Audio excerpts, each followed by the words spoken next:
Welcome back. I have to say that the way that the Canada Post strike is coming to an end, and we'll talk about that, is kind of perfect because nobody's happy. Nobody's happy. Maybe Canada Post is kind of happy, but the union's not happy. I don't think the Canadian people are very happy, who have been affected by this especially.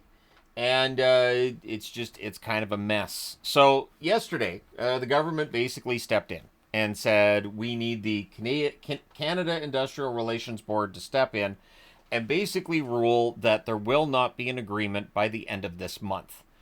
Pretty easy to prove that since the two sides were speaking completely different languages, had completely different frameworks for how the company was going to go forward and how all of this was going to work with weekends and extra workers and part timers and all of that. And so the expectation is that the CIRB will decide on either Monday or Tuesday this strike is done. And so it's essentially like back to work legislation by the Canadian government. So the union's ticked off. Union's very upset. They say that their right to collective bargaining has been basically infringed upon. And I'll go back to what I said in the last video. The two sides weren't talking. They basically went home.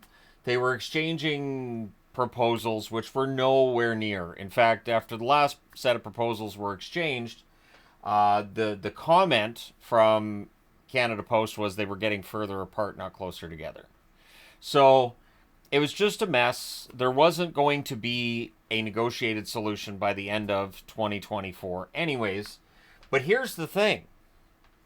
In many cases, because Canada's a huge country, we've got this huge backup of packages now within Canada Post and within various other couriers as well.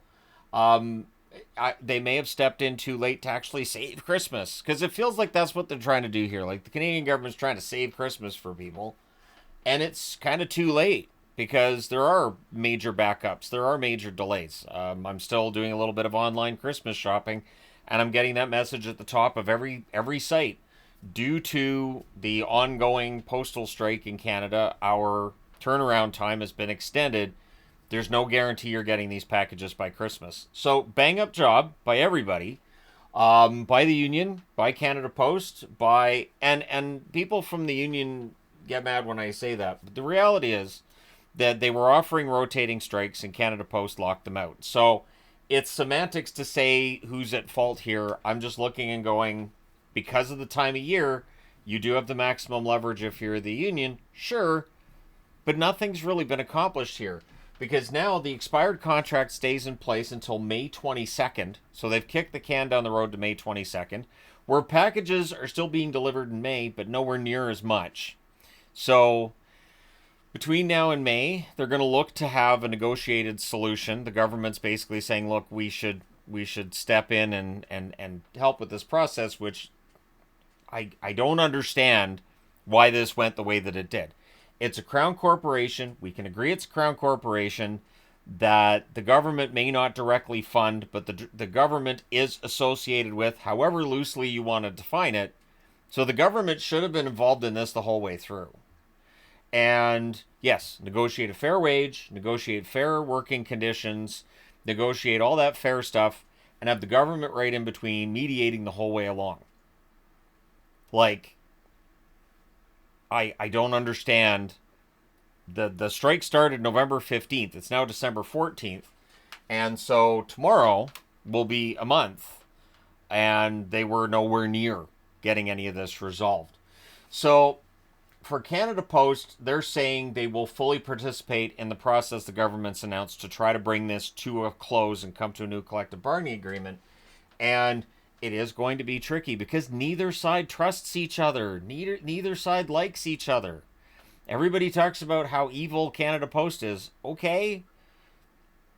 So you're negotiating with these guys that you think are evil. How does that work? How do you get these people, if they are truly, let's just go down that rabbit hole, how do you negotiate with them if you don't trust them? I would find it very difficult to negotiate with somebody that every time I leave the room I go, yeah, that jerk's going to take every chance he gets to make things worse for me. You have to have a mediator in that situation, and the mediator walked out, said these guys aren't even speaking the same language. I can't even get them to agree on any of the framework to set this up. So I'm out of here. I don't know why that was allowed. I don't understand. And I say allowed because this needed to be resolved. And it's not. So now packages haven't been delivered. We have government ID we're waiting on in my house for family members that we need for a trip that we take next month. So our hope is that all of that's straightened out and we get all of that before next month, because while we can still travel without it, it just means you're going to get asked a lot more questions by TSA, and you're going to get asked a lot more questions coming back into Canada, because that's all stuck in the postal service, and hopefully doesn't get stuck for a long period of time. It's a mess. It's an absolute mess. And for a lot of Canadians, they've been negatively impacted. I've seen people waiting for passports because they have for work. There's one reporter that I follow that for work, she is moving to the States. She's going to be a reporter in the States. So you need to have all that paperwork. You have to have a passport. And so she had to renew it, and the renewal's in the mail. So she had to go down and talk to them in person. And well, now this strike's going to come to an end. But she has less than 3 weeks before she's in the States. So again, this is one of those things that it's negatively impacting Canadians, and it shouldn't have taken a month for the government to finally get off their asses and do something, even if all they did was say, well, let's send them back to work, because it's not early enough to save Christmas for a lot of people. And it just makes it a mess. So for instance, again, going back to what I've been doing, when I'm ordering online, I'm paying a bit extra for the shipping to ship through Purelator, FedEx, or UPS, so that I know I will get said package. So that's where things are at for me, where I'm like, I'm gonna have to pay the extra $10 to make sure that I actually get what I'm paying for here, and that it's here in time for Christmas. So it's costing people money, and it's making it tougher for small businesses. In a poll, and again, you can take these numbers with a grain of salt if you want, 73% of small businesses that have been impacted by this have said they will no longer use Canada Post. So 73% of small businesses that did use Canada Post before are now saying, because of this, and because they're concerned that, there could be another labor stoppage, they don't want to use Canada Post anymore. Which means another drop in their volumes. So it's a mess. But there you go. It is a mess that for now is all wrapped up. For anybody looking for wrestling reviews, I was not home to watch SmackDown last night, and I didn't bust my backside to find it, because I know it's Saturday night's main event tonight, and I'm going to record that. I'm going to avoid spoilers, and I'm going to do a review for that sometime tomorrow. I want to go through and do a review for that and see, how Saturday night's main event goes. And it's not going to have the same amount of hype as what we had back in the 80s, because we didn't have pay-per-views every few weeks. We had like 3 pay-per-views a year at one point. And so Saturday night's main event, that was the equivalent of a pay-per-view. It was great. So it's hard for WWE to get back to that level. But that video will be on the channel tomorrow. But I wanted to address this today, since yesterday that strike finally seems to have been brought to an end. Let me know your thoughts. Hit like and subscribe if you haven't done so already. And based on the traffic this channel got with this, I have no problem with reporting on stuff that's going on in Canada here and there. I could even make it like a what's going on in Canada this week kind of video. So don't be surprised if that takes place. Thank you guys so much for all your support, though. It's greatly appreciated. Hopefully, if you're watching this and you've been negatively impacted by the strike, that the negative impact falls by the wayside now.